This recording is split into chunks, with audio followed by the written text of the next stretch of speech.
Good afternoon, and welcome to today's Caregiver webinar, Investment Fraud for Caregivers. My name is Allegra Jaffe, and I am the supervisor of the Caregiver and the Support Service Unit with the Fairfax Area Agency on Aging. A few housekeeping items before we start today's webinar. Today's presentation is being recorded, so a link for the recording will be sent to your emails by the end of the week. We have also enabled closed captioning, and you can turn your closed captioning on or off on the bottom of your Zoom panel. And if you have any questions today during the session, you can use your Q&A button on the bottom of the panel as well to type in your questions. We'll try to get to as many as possible at the end of our session. And there will be a quick survey as you sign out today. If you could please take a moment to answer our survey, it really does help us create relevant and interesting programs to our family caregiver community. And now I would like to introduce and share about our speaker today, Carmen Clifford. Carmen is a certified fraud examiner and worked for the division as a securities investigator for 8 years before transitioning into outreach and training. Today, Carmen oversees staff training and outreach initiatives for the division. Carmen holds dual degrees in accounting and business administration from Virginia Commonwealth University. Carmen, thank you so much for being here today, and would you join us on camera and take it away?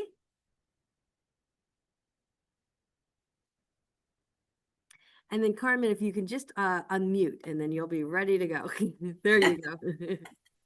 Well, good morning, everyone. I'm very excited to be here with you today. Let me share my screen.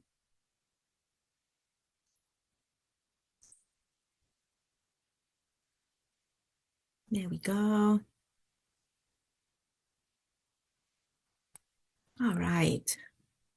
Well, thank you, Allegra. Good morning and welcome, everyone. Today, I have the pleasure of introducing you to the Division of Securities and Retail Franchising, which I will be referring to as the division for short, and which is part of the State Corporation Commission. The division is just one of the many departments within the SEC. I will give you a very bird's eye view of the SEC as well. I will be referring to the State Corporation Commission as SEC for short as well.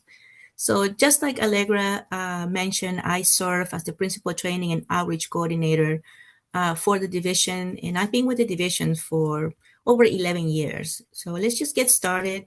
I want to note that my views and statements in this presentation are based on my extensive experience only, and they don't necessarily reflect the views or positions of the State Corporation Commission or its 3 commissioners.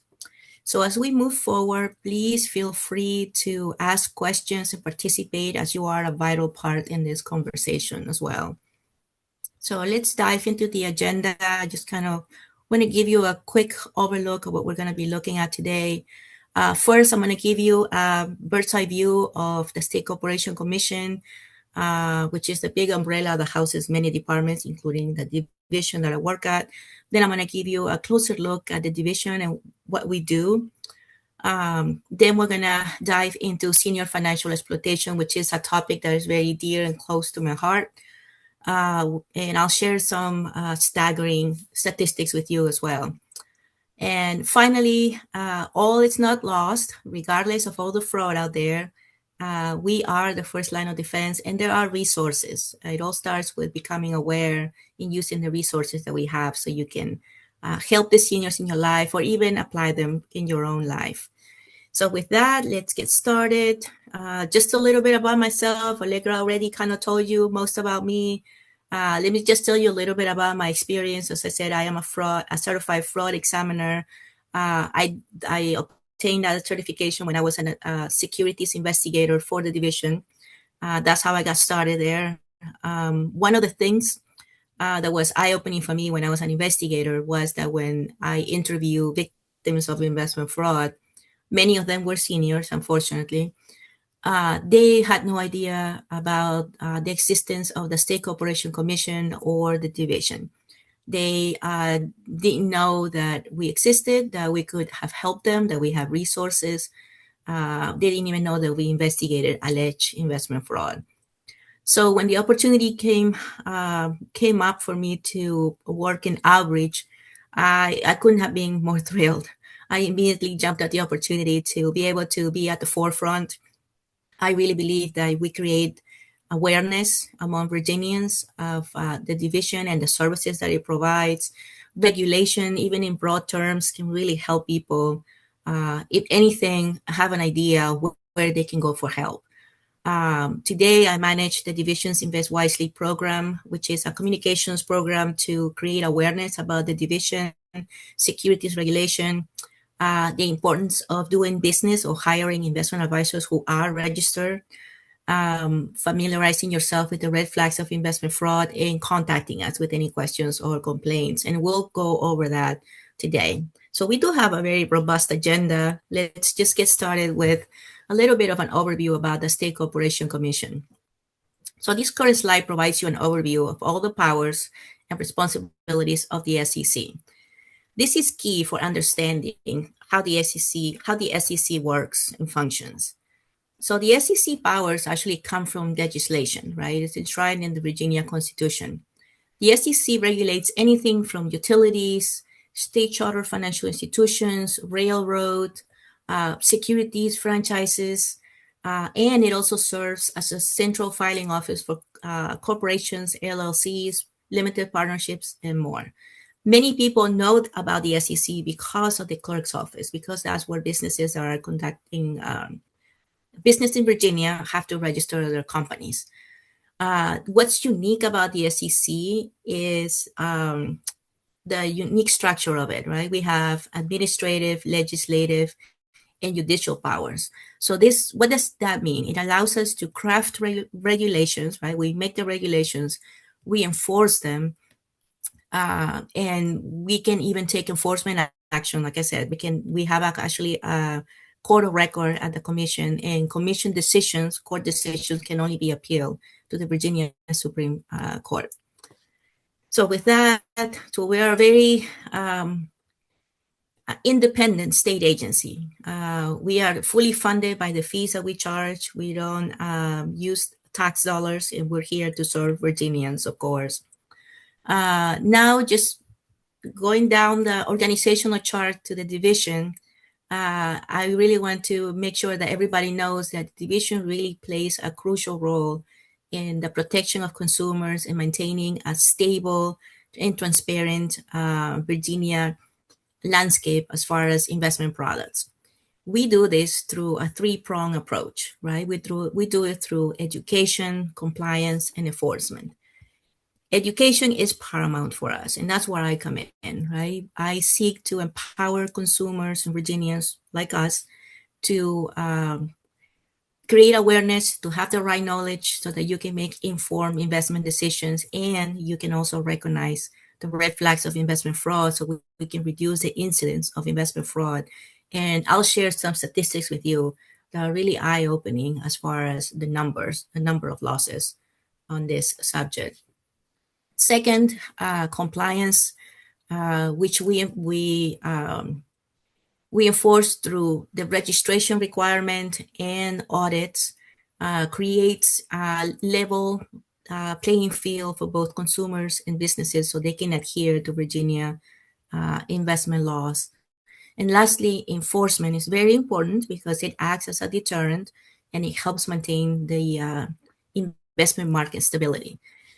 So all of these three things combined really help maintain the stability of the markets. It helps foster trust from consumers, knowing that there is a system in place that protects their interests and that are here to prevent, right, the proliferation of investment fraud. So with that, I'll go to my next slide. Is regulation good for me, right? Many people sometimes can feel apathetic to regulation because they feel that it's just a complex topic that is only applicable to businesses. And that could not be farther from the truth because regulation really stemmed from the need to protect consumers. Regulation, like I said earlier, levels the playing field, removes any asymmetries of information between consumers and businesses so that consumers can make informed decisions.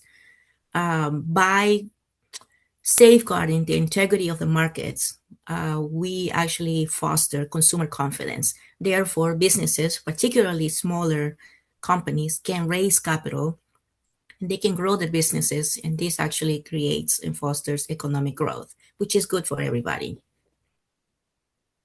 So, how do we go about regulating the securities industry? It's a two-pronged approach. On the one hand, we oversee securities firms and individuals for compliance. As I said earlier, we do this through the registration requirement, and I'll go a little bit into more detail about that. We also conduct audits of securities professionals and companies. We also take enforcement action when there are alleged violations of Virginia investment laws. And then on the other hand, we also provide free resources and education to Virginians to help them invest wisely, make informed investment decisions, and avoid investment fraud by familiarizing themselves with the red flags of investment fraud. So through these two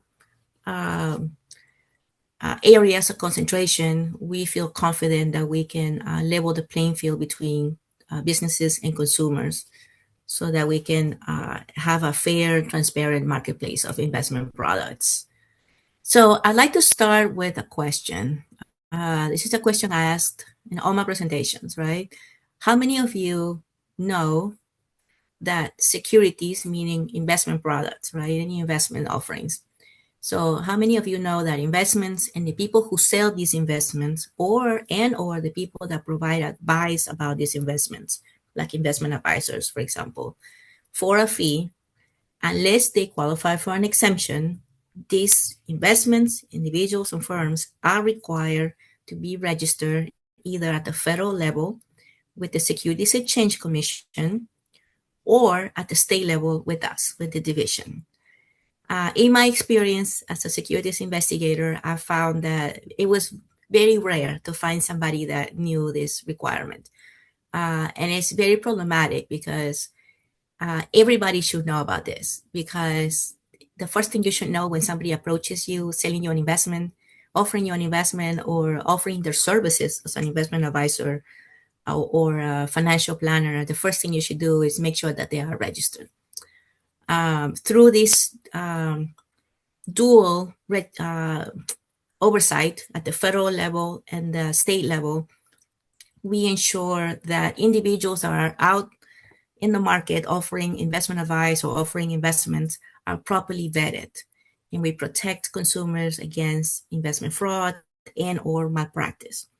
We make sure that the individuals have the right credentials, the right licensing, the right background, that they don't have any previous securities laws violations, for example, that they have the moral fortitude also to be acting as investment advisors, for example. Investment advisors, by the way, are the ones with the highest standard. They have a fiduciary duty to their clients. What that means is they have to put their clients' well-being ahead even of their own.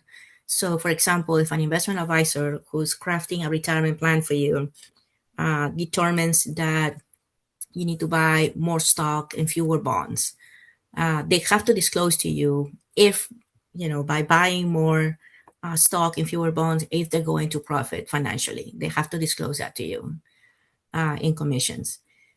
So if anything, I want you to take away from today is in Virginia and in every other state, there are actually state regulators of securities. Maryland has a counterpart. California, every state has a security regulator that acts in conjunction with the federal level regulation. Now, how do you know if a company, let's say Merrill Lynch, Edward Jones, or just a mom and pop's investment advisory firm is regulated at the federal level or at the state level? And the answer is simple. It really depends on the amount of assets under management in the aggregate that the company is managing. So if a company is managing over 100 million of assets in the aggregate, they will be required to register with the Securities Exchange Commission at the federal level. If a company is managing under 100 million of assets under management, they will be required to register with us. I also want to note that even if a company is registered at the federal level, but they are conducting business in Virginia, if they are engaging Virginia clients, they also have to notice file with us. It's almost like they have to let us know that they're conducting business here, so we are aware. So I'd like to start with that. And now you're probably wondering, okay, what is a security? It's a very abstract concept, I know, but it's actually pretty simple. There are some securities products that are inherently securities, like stocks and bonds, right? With stocks and bonds, it's a slam dunk. You don't have to prove that they are securities. They are inherently securities, and therefore, if you purchase stocks and or bonds, you are protected by investment laws, whether they're federal or state investment laws. Now, when it comes to promissory notes and investment contracts, that's a little bit different. A promissory note may or may not be a security, right? How many of us have purchased a car and we have to sign a promissory note that we're going to pay the loan back, right? And we have to pay a note every month. Is that a security? No. How many of us have to pay a mortgage, right? It's a note, but is that a security? No. So in order to determine whether a promissory note is or not a security, you have to apply the family resemblance test, which basically looks at the promissory note and asks the question, is this promissory note sufficiently collateralized? And if the answer is yes, then that promissory note is likely not a security, right? And this all goes down to the principle that investment products are risky, right? If you have a promissory note that is collateralized by a car or a house, you can recuperate your money. But when you invest, you give the money away and you don't have anything in return, just a promise that you're going to get your principal and interest back. So when a promissory note is collateralized, generally it is not a security. But if it's not collateralized, then it's likely a security. When it comes to investment contracts, it's a little bit different. We have to actually determine whether this contract in front of us, which can be called subscription agreement, it can be called marketing agreement, it could be called partnership agreement. But if the agreement has 4 elements, by applying the Howey test, which is a landmark test established by the Supreme Court back in the 1940s, you do have an investment contract, you do have a security, and you are protected by securities laws. The 4 elements in an investment contract are you need to have an investment of money in a common enterprise. That means that several investors put their money together and the fates of this investment rise and fall together.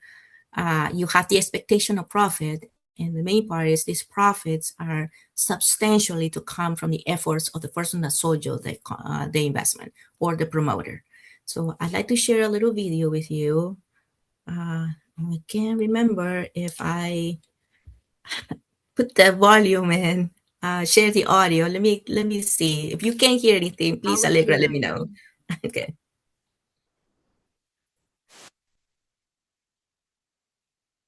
Yeah, Carmen, we're gonna have to have you reshare the screen with the sound Yeah. on. Not a problem. We can fix that real I'm quick. sorry. That's okay. Yeah, you definitely want to be able to. You definitely want to be able to hear this. Let me see. All right. Share screen. Oh, here it is.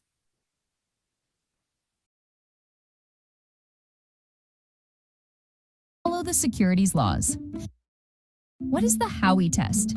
It's the test that decides if something is an investment contract that has to follow the securities laws. The Howey test sets out a framework to help figure out whether a financial transaction is a security, meaning it is bound by the same rules that apply to things like stocks and bonds. First, did you invest money, which can be cash, crypto, or anything of value? Second, are your fortunes tied together with others who invested in the same opportunity? If your profit depends on the success of the opportunity, or if it rises or falls along with everyone else's, that's a common enterprise. Third, are you expecting to make a profit? And fourth, is that profit supposed to come mostly from someone else doing the work, like a company or a promoter? If the answer to all 4 questions is yes, it's a security. That means the seller must tell the truth, follow the rules, and protect you from fraud. Some want to weaken the Howey test, making it harder to stop fraud. But the test works because it focuses on economic reality. Unless the Howey test is protected, investors will lose. The Howey test: 4 simple questions that help protect everyday Americans. Learn more at nasa.org/Howey test.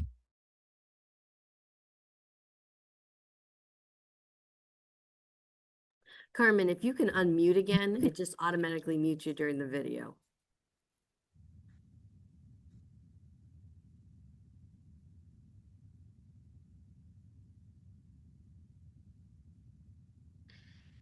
Still, you know what? I can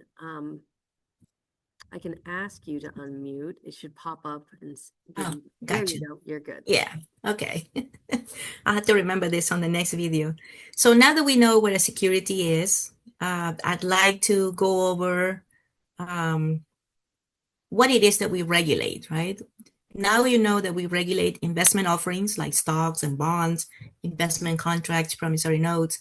We also regulate the people that sell these investments in companies, because it could be a company trying to raise capital by selling stock, for example, issuing stock. Those are regulated by us. But we also regulate investment advisor companies or firms and their employees, which are called investment advisor representatives. These are the people that actually manage your investments, manage your portfolio. They're the ones that advise you whether to buy stock or bonds in the market. And these individuals can be called investment advisors. They could be called financial planners. They could be called, many of them have the CFP designation, which is Certified Financial Planner designation. These companies and individuals are also regulated by us. They are required to register if they have under 100 million of assets under management. They're required to register with us. They're required to file an application for renewal every year to report any changes, for example, in their financial statements or their officers. If any of the officers have, for example, filed bankruptcy in the past year, they have to report that so that us as consumers, we can make an informed decision, right? Do you want a person that just filed bankruptcy to manage your finances? That should give you pause.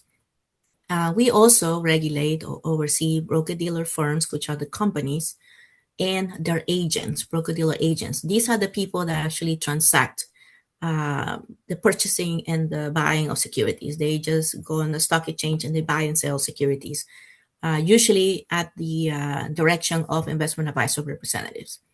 It's important to note that broker-dealer firms are also required to register with FINRA. FINRA is under the purview of the Securities Exchange Commission and is kind of like a self-regulatory organization. And but they still have to register with the states, like Virginia, Maryland, and every other state. As I mentioned before, every state has a securities regulator as well. So now we know what we do. We regulate, we oversee investment offerings. We regulate those who issue investments or those who sell investments. We regulate investment advisor companies like Merrill Lynch, Edward Jones, and their employees, which are called investment advisor reps. We also oversee and regulate broker-dealer firms and their agents who also register with us. And now I really want to move over to, now that you know what we do, some of the stats have come out of the FBI's Internet Complaint Center. The 2024 report is out. Unfortunately, the 2025 report doesn't come out till April. But even this report, it has some numbers that are really troublesome. For example, the report states that over $16 billion were lost to internet crime. $16 billion. This is a 33% increase from 2023. And it's only showing that it's trending upwards. What's really disheartening for us at the division is that the victims of investment fraud had the highest losses at 6.5 billion out of the 16 billion. 6.5 are caused or lost to investment fraud. Another thing noteworthy to mention is cyber fraud accounts for almost 83% of all losses reported in 2024. This is very concerning. And unfortunately for us, seniors continue to be the most targeted group, right? Seniors who are 60 and older, reported losses of $4.8 billion, which is the largest amount of all groups. We have also noticed that even though they have the biggest losses, they don't necessarily have the biggest numbers. What that means is that seniors are disproportionately targeted and they suffer the biggest losses. And I mean, it makes sense. A lot of seniors have had time to accumulate assets. They have the assets and they're very polite. They're more trusting.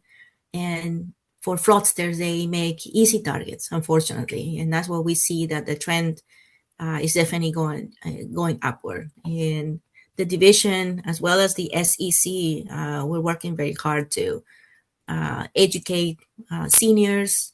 I constantly go to senior events, expos, fairs. I talk to seniors. I talk to anybody in the community really that has a senior in their life, so they can keep an eye on them and help them. I always tell seniors, if something doesn't feel right, talk to a trusted contact. Talk to your son, your daughter, a neighbor, your pastor, even the bank teller can help you. Bank tellers, bank employees are trained to detect investment fraud. And I'll tell you a little bit more about this as we move forward. So as far as crypto, any fraud, any cyber fraud with crypto connections, right? The losses are at 9.3 billion in 2024, also according to the FBI Internet Crime Report. And unlike the general cyber fraud, 66% is the increase in crypto fraud. So that's a huge jump in just 1 year. 66% more losses to crypto fraud. And again, unfortunately, the largest age group targeted by these fraudsters are people who are 60 and up. So this really highlights the need for all of us to be aware, to be vigilant, and to rally around our senior community. And now I'd like to share some of the stats state by state. As you can see, out of 50 plus territories, Virginia is number 15, and that surprised me. I didn't think we would be so high up. California, I mean, the losses range tremendously, but virtually every single state has suffered losses. California is at the top, and we are number 15. So this is just something to kind of put into perspective. Also keep in mind that out of all these losses in Virginia, the majority of people affected by it are seniors. So that takes me to my next point, right? What exactly is senior financial abuse? I'd like to start by stating that this is widely underreported. Many seniors don't ever say anything when they suffer losses because they're afraid. Number one, they're embarrassed, right? It's very embarrassing. They're very ashamed that they fell for it. And number two, they're very afraid that if they tell a family member or they tell anybody, right, in their community, that, for example, a daughter or son may say, well, how could you do that? How could you miss it? And or they might say, that's it. You go into a nursing home, or, they take away any privileges they still have, any independence they still have will be taken away. So that's one of the main reasons that seniors don't report senior financial abuse. So, but what exactly is it, right? Senior financial abuse is the misuse of an older person's money or property, and it's often done by someone that they trust. This form of abuse, unfortunately, as we have seen in the stats, is very common, is very costly, and in severe cases, it can even affect the health of the senior. So one key point is senior financial abuse is widespread. According to APS, Adult Protective Services, it's more prevalent than it actually seems, and it affects a significant portion of the elderly population. It's costly, but it's not just emotionally costly, but also financially. Financial losses can be staggering, as we just saw in the stats that I shared with you, and leaves the victims with nothing, right, in their later years. And lastly, the effects of this abuse is not just financial. They can severely impact the senior's health and well-being due to stress, depression, and even premature death. So as we move on, we'll look at warning signs. I really want to hone in on some of the red flags and the warning signs that may indicate that a senior may be, being taken advantage of financially by a friend, it could be a relative, it could even be, home health, right? A caregiver.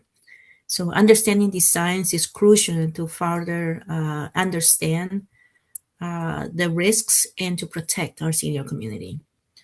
So with that, I'll start with some of the red flags of senior financial fraud. First, be wary of any new and overly protective friend or caregiver. Like I said, home health. I am getting ready to look into home health, and I will be looking at that person very closely. Trust me. Unusual excitement by the senior about some unexpected financial windfall or prices. That's a huge red flag. A new reluctance to discuss financial matters. Does the senior suddenly, feel fear or feels differently about someone? That's also a red flag. Is the senior fearful, emotionally unstable, or distressed? Is the senior isolated, right? Someone that was very outgoing, and they're suddenly becoming an introvert. All of those are signs that something is not right, and we should take a closer look. And this is all affecting a senior's behavior that could indicate that the senior is being targeted. It's being the target of financial fraud. Now, when it comes to red flags of senior financial fraud regarding their account activity, right? One huge red flag is, has the senior surrendered their passwords to financial accounts or any kind of surrender control of finances to a new friend or partner? That's something that should definitely we should look into. Has the senior made unexplained or large withdrawals? That's a huge red flag, and we'll take a look at cryptocurrency scams that would explain why this is a red flag. Do you see suspicious signatures on checks or other documents? Do you see unexplained checks made out to cash, loans, or disappearance of assets? All of this should cause concern and should warrant a closer inspection. And when it comes to general red flags of senior financial fraud, one of the main ones, of course, is cognitive decline, because it does make a senior more vulnerable to any kind of scam, right? Because they may not understand clearly what they're being asked to do. And they definitely succumb to high pressure tactics, which we'll look at in the next few slides. Has the senior now changed in appearance, or does he or she have poor hygiene when in the past they didn't? Do they have an overly protective relative, friend, or caregiver, like home health, for example, who dominates over the senior? Have you noticed any alcohol or drug abuse? This can seriously impair the judgment of any senior as well, and it can make them more vulnerable to financial fraud as well. Now, when it comes to the red flags of specific to investment fraud, when it comes to seniors, these are the most common ones that we see. Number one is affinity fraud. Affinity fraud happens when a bad actor, a bad character, infiltrates, right, becomes a member of some kind of organization or social group that the senior might be a part of. It could be a church, could be a book club, anything that the senior participates along with other seniors. So the bad actor infiltrates the group, gains the trust of everybody in the group, and then the bad actor may start offering his or her services as an investment advisor representative, and or maybe offering investment opportunities to the seniors. Like, for example, one that we see often at the division is affinity fraud offering, in this case, it was military veterans. There was a bad actor infiltrating military veterans clubs, offering real estate investment opportunities. The individual was not registered. The investments were not registered. And he would just take money from veterans and basically never invest the money, never do anything of what he proposed he was going to do, which was basically, he said that he was going to buy homes, remodel them, and then resell them for a profit, and he was going to pay the veterans back their principal plus interest. Well, that never happened. But the veterans, who are normally very savvy, right, very quick at detecting fraud, they trusted the individual because he was one of them, right? He became one of them. So it's very important to keep an eye out for this type of fraud. Another one that is very common with seniors is free meal seminars. I've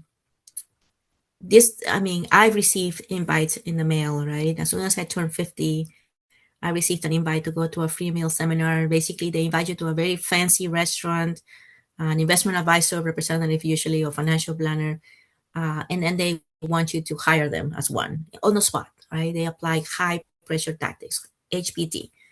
No reputable financial professional is ever going to pressure you to hire them like that, because they know that you have to do your homework.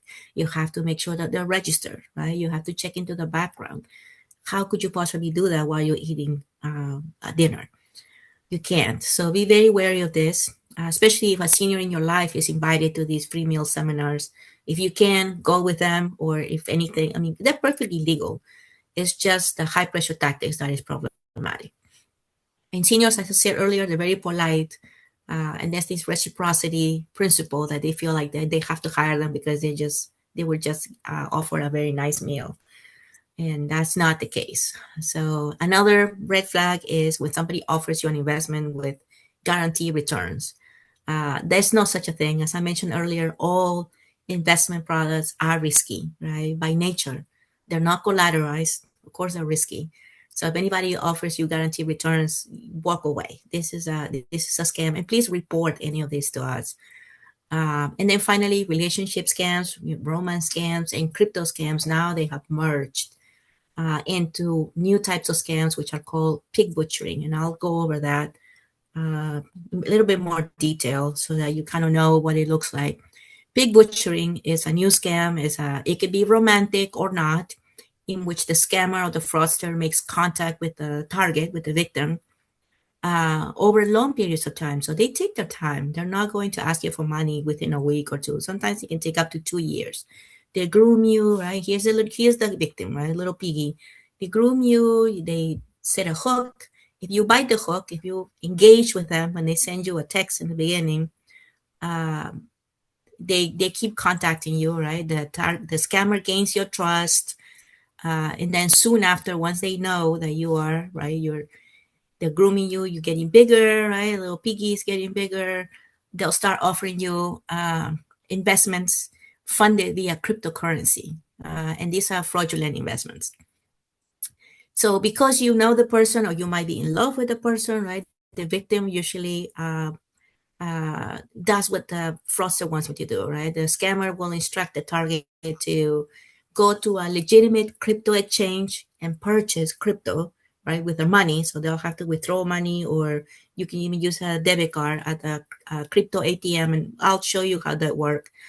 So the victim goes to a legitimate crypto exchange, purchasing legitimate crypto, and then they give you the website, which is a fraudulent website, where you can go and create a user account. You can create a password, a login, and then you deposit a crypto into the scammer's wallet, either by entering the wallet number or a QR code. Once that money is there, the scammer, of course, withdraws that money quickly, but the victim goes into the website, right, tries to log in, and they see that the investment is growing, right? This is fake, of course. It's not growing, but they're making it seem like it's growing. So then the scammer hits the victim again and says, hey, do you have any more money to invest? And the victim does. And then when the victim sees that the investment is growing, when they try to withdraw money, they'll be denied, right? They'll say that they have the wrong credentials, right? They have the wrong user ID. And this is even more concerning, because then they'll say you need to verify who you are. So they'll ask the victim to enter the date of birth, the social security number, and all of this information is then sold to other scammers for identity theft. So this is very insidious, very dangerous. Eventually, the target, once they're sure that the victim has no more money, they'll disappear with the funds, and they'll stop responding to text messages. And this is where, the piggy gets bigger. And then once the piggy is ripe, it's slaughtered. That's the pig butchering. And now there's no more piggy anymore.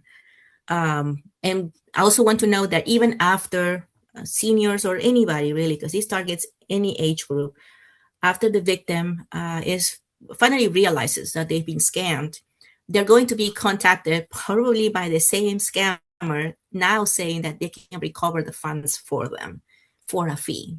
And many people have fallen for this, right? Because they're desperate. They are embarrassed. They don't want their families to find out what they just did. And they'll pay again, right? Hefty fee to supposedly recover their funds. And this is also a scam. So we have to be very mindful, very careful, either for us or for the seniors in our life to make sure that this doesn't happen to them. Because when a senior is lonely, isolated, this can very easily happen to them because it's someone that they can communicate with, which they don't get from anybody else. So now I want to share with you a video on how Bitcoin ATMs work. And this is what the scammers are using to get people to send them money for fraudulent investment opportunities.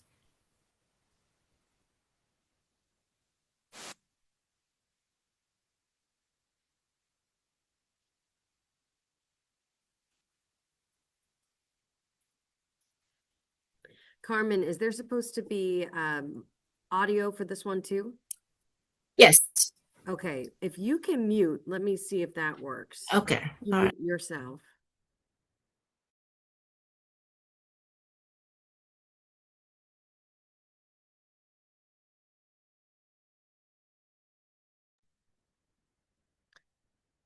And Carmen, is the volume the whole way up on that? It is. And then let's press play and see.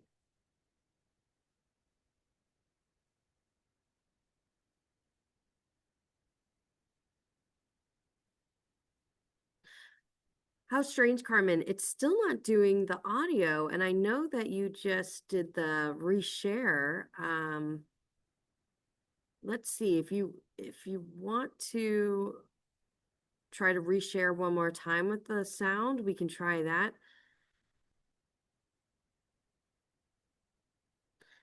And just so you know, you're muted right now, so I can't hear you, but I know you're trying it again.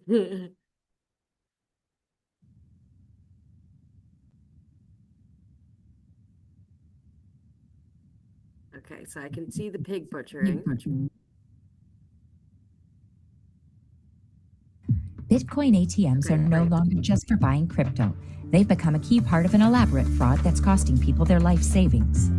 Bitcoin ATMs let you buy crypto with cash or debit cards.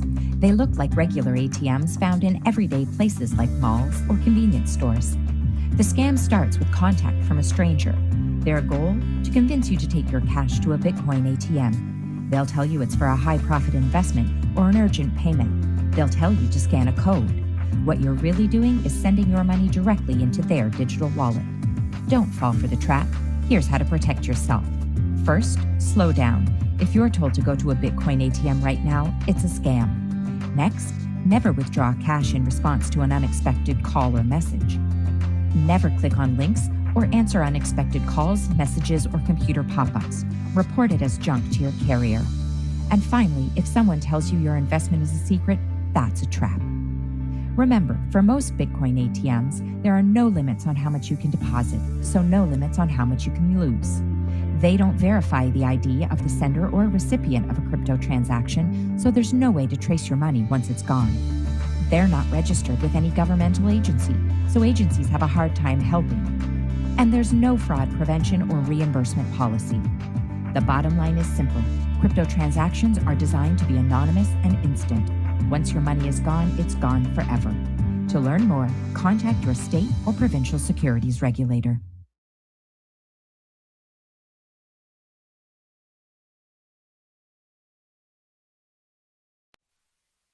All right. Now I hope everybody can hear me. Yes, sounds good. All right, perfect. So now that we know how crypto ATMs work, as you heard, there is no limit as to how much money you can put into an ATM machine and how much cash, how much crypto you can buy. And the reason that scammers use crypto is because it's virtually untraceable. Once the money is gone into somebody's wallet and they withdraw it from that wallet, is virtually untraceable. And many of these scammers are overseas as well. So I want to share with you some of the pig butchering initial text and what they may look like. This is what they call the hook. As you can see here, we have a scammer say, to a unsuspecting victim, hi. And then the victim says, yeah, who's this? And then the scammer says, Amy, do you have time for us to go over the charity party tomorrow? And the person says, I don't think I know any Amy. Do you have the wrong number? And then the scammer says, oh, I'm sorry. I think I sent the wrong number. I hope you can understand. I know because when I checked the number, I found out. And then the person says, okay, no worries. And then the scammer says, thank you. To be honest, you're a kind person. And that's the hook, right? I'm very happy to talk with you. We can meet. My name is Lydia. And then this person actually says, I thought your name was Amy. They call them out. But honestly, what this person needs to do, because I've received text messages like that, and you may have too, is just delete it and report it to your phone carrier. You don't need to engage. Don't even engage with this type of text messages. Here's another example of initial pig butchering text. Here you have an AI, artificial intelligence, generated picture of a young lady saying, hey, I just got back from the gym. What are you up to, right? So this is definitely targeting a person that might be lonely, maybe somebody that had recently lost their partner. Don't engage, delete it and report it. Here's another example. Also, pay attention to the numbers that they're coming from, right? That's also something that should give you a pause. And then one new scheme or spin-off, I guess, of pig butchering is now instead of targeting individuals, right, on their phones, they're inviting you to these chat rooms, investment groups. And this is a more efficient way for scammers to put a bunch of people into a chat room, pitch all these investment offerings that are not registered anywhere, and then identify which individuals seem likely to invest. They also create fake profiles, like fake chat room members, to entice people to invest, right? These fake profiles may say, oh, I invested in, this investment opportunity and it went great and I'm making great money. And then you have individuals like this victim saying, interested in wanting to invest. And they say, hey, how can I become part of this investment? And the scammer says, great. If you want to be part of this team, you must start investing money. How much are you going to invest? And the victim says, well, around 15,000 for my initial investment. Is that okay? And then the person says, if you want to make a good profit with minimal risk, that's another red flag because every investment has a risk. You should need to invest at least 75,000. But the final decision is yours. And then here's another answer to the investor being cautious. She says, I understand how you feel. Don't worry. Everybody feels that way, but you feel differently when you see how much profit you've made. And then they direct the person to this fake website, like I mentioned before, with an invite code. This is where they instruct you to go, right, and deposit cryptocurrency. So this is a new modality. Once they identify users or victims within the chat room or the investment group that are like this, right, that are showing interest in investing, they'll take you into a private room and they'll assign you a fake secretary like this. And this is what it looks like. And the whole purpose of the secretary is to instruct you, to walk you through the process of going to a legitimate crypto exchange, purchasing crypto with your money, a bunch of crypto with your money, and then going into their fake website page and depositing that crypto into their wallet. And once it's in there, they take it out and the money is gone. And they're very persistent. You can see how the secretary called this person 7 times, right? Trying to get you to go to that crypto exchange so they can get their hands on the crypto that you're going to purchase. So, and then here's a picture of what the fake website looks like. As I mentioned before, it looks really legit, right? You can create a profile, you can register, you can log in, you can create a password. And then here's where you would take the crypto that you bought, right, from a legitimate exchange and put it into this wallet and under this fake website. Once the money is there, like I said earlier, the money is gone. It's very difficult to trace it and get it back. So if anybody in your life, any senior, or even, it doesn't have to be a senior because this targets anybody, has been the victim of this type of fraud, here's some tips on how to talk to them, but this is specific to seniors because seniors feel very embarrassed because they feel duped. and they're afraid to lose their independence. So instead of saying, questions like, hey, why did you do that, right? As a family member, you may be outraged that this happened to your parent. Instead, try saying, hey, are you able to tell me more? Instead of saying, start from the beginning, you can say, where would you like to start? Instead of saying, so what happened next? You can say, do you remember anything else? Um, Instead of saying, why did you decide to give them money to invest, right? Why did you do that? Instead, try to say, what were your thoughts when you heard about the offer? Instead of saying, why didn't you report this immediately? Try saying, tell me about your thoughts leading up to reporting. And I do have a guide that kind of gives you tips on how to talk to seniors that have been swindled by fraudsters on the internet. So now you're probably thinking, okay, we're doomed, all these laws, but that could not be farthest from the truth, right? Because fraud starts with the human mind. So either we can be the weakest link, right? And this is caused generally by unawareness, or we can be the first line of defense, right? Now you know, for example, that individuals and companies and investments are required to register either at the state level with us or at the federal level with the Securities Exchange Commission. So, as I mentioned before, why is it important to do business with registered individuals and firms in Virginia? And I briefly touched on that, but when a firm or individual applies for registration or when an investment is brought up for registration, our examiners at the division conduct a very comprehensive audit of the applicant, the company, and the investment, right? They look at the company, for example, the company offering the investment or the investment advisory company. They look at their audited financial statements, right? Simple things like, is the company even solvent? Right? That will give you an idea whether there's good financial management in the company. They look at their business practices. They look at the fees that they're going to charge us as clients. They want to make sure that everything is clear, that there's no misstatements or any omissions. They even look at their staff, right? For an investment advisory firm or a broker-dealer firm, they look at their agents, they look at the representatives, they look at the licenses that they are required to have, they verify that. They look at the employee's work history, any history of disciplinary actions against them, and or any legal disclosures that the employees may have. So all of this should give you certain assurances, right, that the person has been properly vetted, and the person is going to be less likely, as well as the company is less likely to commit fraud because they have a lot more to lose versus somebody who's not registered. So that's why you always want to make sure that you do business with registered companies and individuals. Now, can a company or an individual commit fraud even after they are registered? Yes, because something can happen in the situation. They can go through financial hardship that can make them do things that they otherwise would not do. And that's why we need to be very familiar with the red flags of investment fraud. We need to always verify that they're registered. And if something doesn't feel right, please do contact us. So always trust but verify, right? You can either go to our main page, sec.virginia.gov, or you can go to investwiselyvirginia.com. This is one of the best tools that you have at your fingertips to avoid fraud. Verify that the financial professional is registered.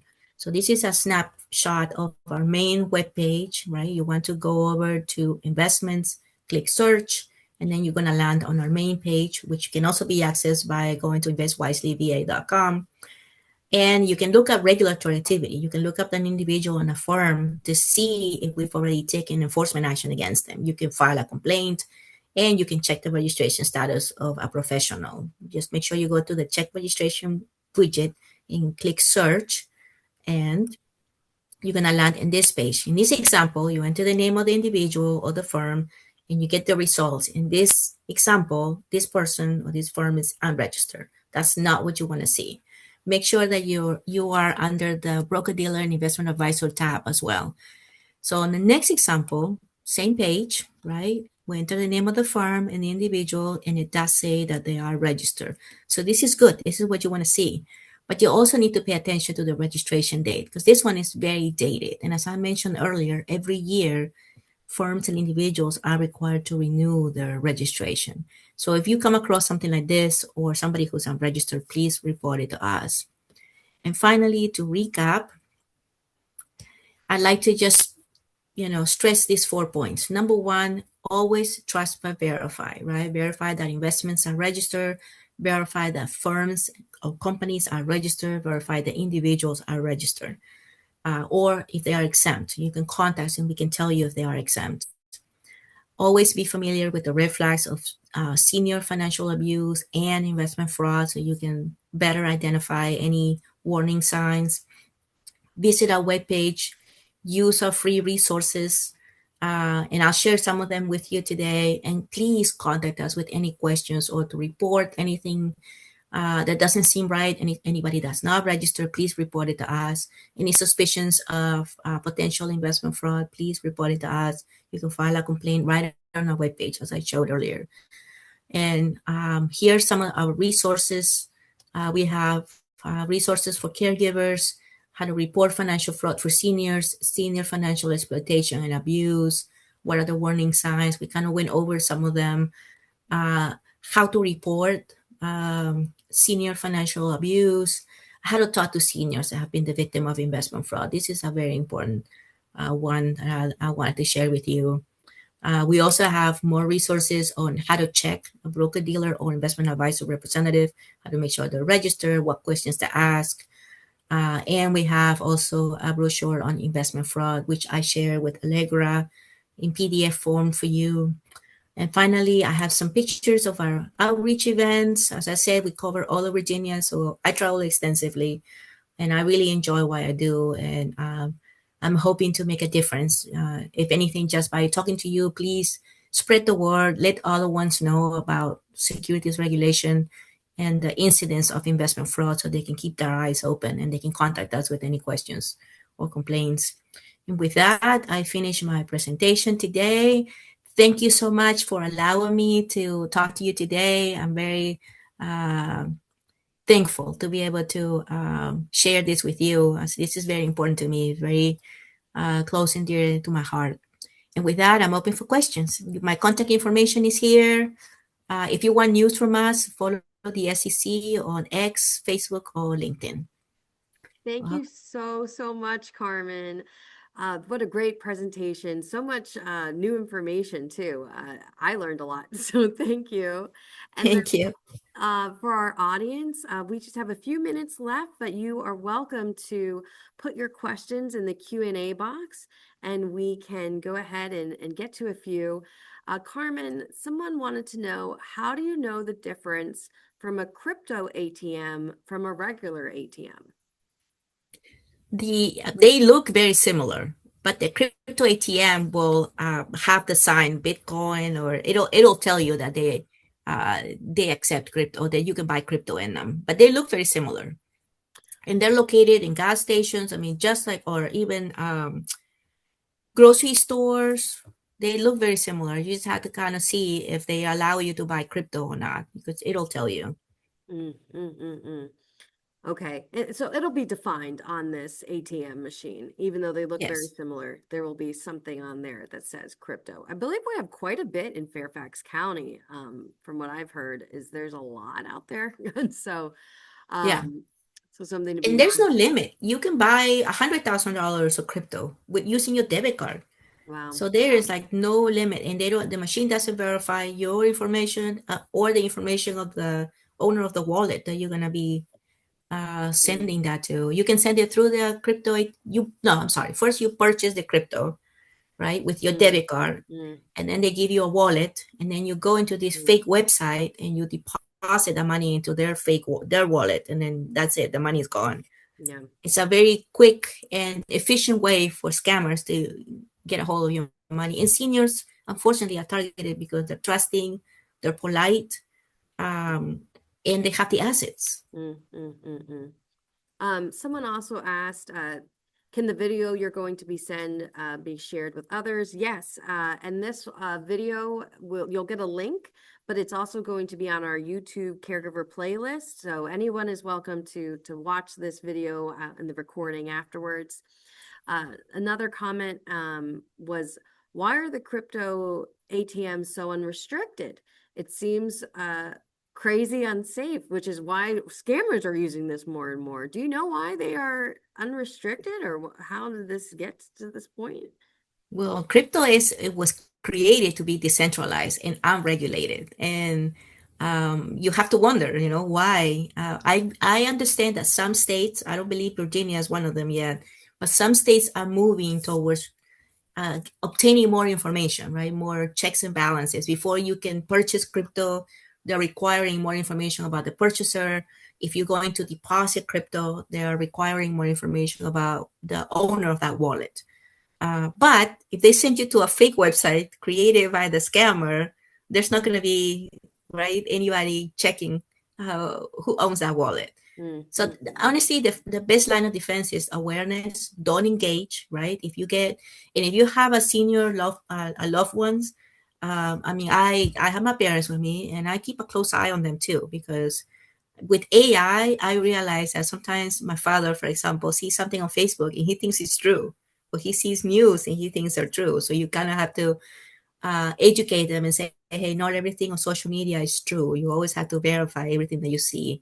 Mm-hmm. If you have, elderly parent or anybody in your family, ask them to show you. Right? Did you get any text messages like this? Show them a picture of what I just show you.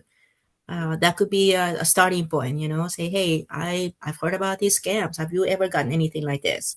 Mm-hmm. And Mm-hmm. start the conversation. Yeah, Always absolutely. be empathetic, because you don't want seniors to be afraid to report because they're going to be put into a nursing home, or be pretty much locked up because they're going to be shamed.